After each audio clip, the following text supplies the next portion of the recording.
Hey there, and welcome back. Today, we're diving deep into a true cellular masterclass. We're going to look at exactly how molecules navigate the microscopic world, literally how they move in and out of cells.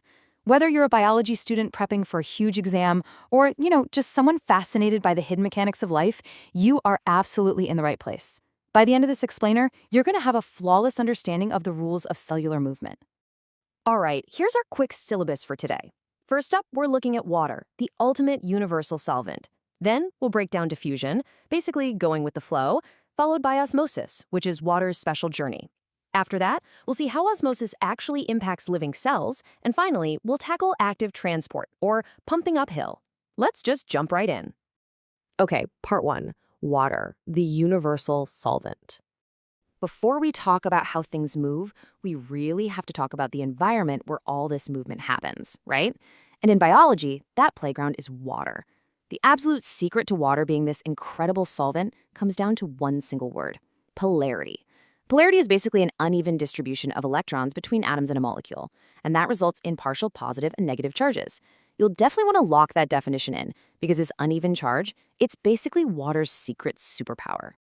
Let's actually visualize this. Think about how a water molecule forms. You've got two hydrogen atoms forming single covalent bonds with one oxygen atom. But here's the thing. Oxygen is a bit greedy. It's more electronegative than hydrogen, so it literally pulls those blue electrons toward itself. And since electrons are negatively charged, that region around the oxygen atom gets a partial negative charge, while the hydrogen ends are left with a partial positive charge. It's exactly this polarity that lets water form hydrogen bonds, and that gives it its amazing solvent properties. And this right here brilliantly illustrates what that polarity actually achieves. What we're looking at is water molecules literally dismantling a salt crystal, sodium chloride. Notice how the partial negative oxygen ends totally surround the positive sodium ions, and then the partial positive hydrogen ends surround the negative chloride ions. They create these little hydration shells. This whole process makes water incredibly useful for digestion in our bodies, like activating enzymes to help hydrolyze starch. In excretion, it dissolves toxic stuff like urea so it can leave the body in urine, and for transport, it acts as the perfect solvent for glucose and amino acids, moving them through our blood plasma or, a plant's vascular bundles. All right, moving on to section 2, diffusion, going with the flow. So I want you to think of diffusion as the lazy river of the microscopic world. Why? Because things move naturally without the cell having to spend any energy at all.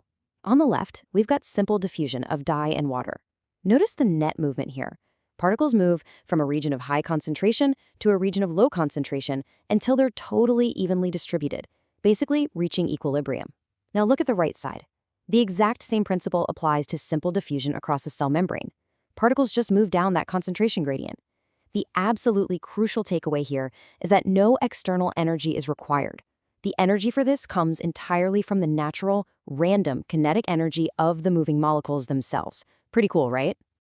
Now, if you want to ace your next biology test, you really need to know how to speed up or slow down this process.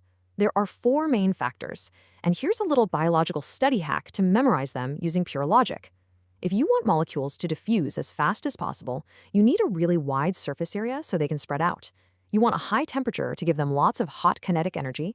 You need a huge, steep concentration drop so they just rush right over.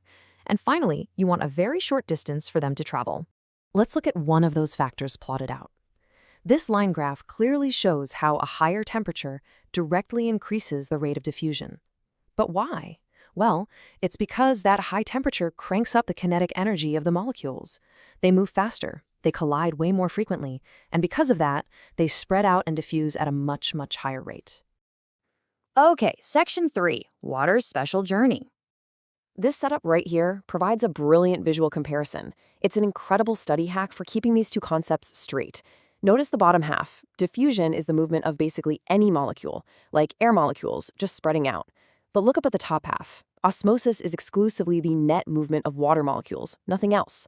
Furthermore, water moves from a region of higher water potential to a region of lower water potential, specifically through a partially permeable membrane. Think of that membrane like a bouncer at a club. It traps the big molecules, forcing the water to do all the moving to balance things out. You can actually prove this really easily in a lab using dialysis tubing, sometimes called visking tubing. It basically acts as a non-living, cellulose partially permeable membrane. So imagine we fill this tubing with a really strong sugar solution, tie it off securely, and just drop it into a beaker of pure water. What happens? Well, the big sugar molecules are totally trapped inside, but the pure water outside has a much higher water potential. So naturally, water just rushes into the bag via osmosis. Leave it for a few hours, and that bag is going to become super firm and highly distended. Which brings us to section 4, osmosis in living cells. Now, the absolutely crucial difference when we look at living things is the cell wall. When water rushes into a plant cell by osmosis, the cell's vacuole expands and pushes the cell membrane right up against the inelastic plant cell wall. The wall pushes back, and that creates turgor pressure. This pressure is literally what keeps the whole plant firm and upright. But animal cells, like our red blood cells or single-celled amoebas, they don't have that rigid cell wall. If you drop them in a solution with a super high water potential, water rushes in and they will literally swell up and burst. No joke. This is exactly why surgeons use normal saline to rinse open wounds instead of pure water. Pure water would cause your exposed cells to literally pop. All right, our final topic, section 5, active transport, pumping uphill. So if diffusion is a lazy river, I want you to think of active transport like pushing a really heavy boulder up a steep hill. Let's break down this diagram together. Notice on the left side of the membrane, there's a much lower concentration of those orange molecules. On the right, a higher concentration. But the cell actually wants to move those molecules from low to high. It's totally going against the gradient. To pull this off, it uses a highly specific carrier protein in the cell membrane. And look right down at the bottom for that crucial little spark, ATP. Cellular respiration provides this ATP energy to basically force that protein to change its shape and pump those molecules inside. So where do we actually see this happening in the real world? Honestly, everywhere. Plant root hair cells use active transport to aggressively hoard scarce soil nutrients, like potassium and calcium, against the gradient. If they didn't, those nutrients would just wash away. In your own body, your kidneys actively reabsorb vital sodium, and the villi in your ileum use active transport to soak up every single last bit of glucose and amino acids from the food you eat. It basically gives the cell total control over what comes in.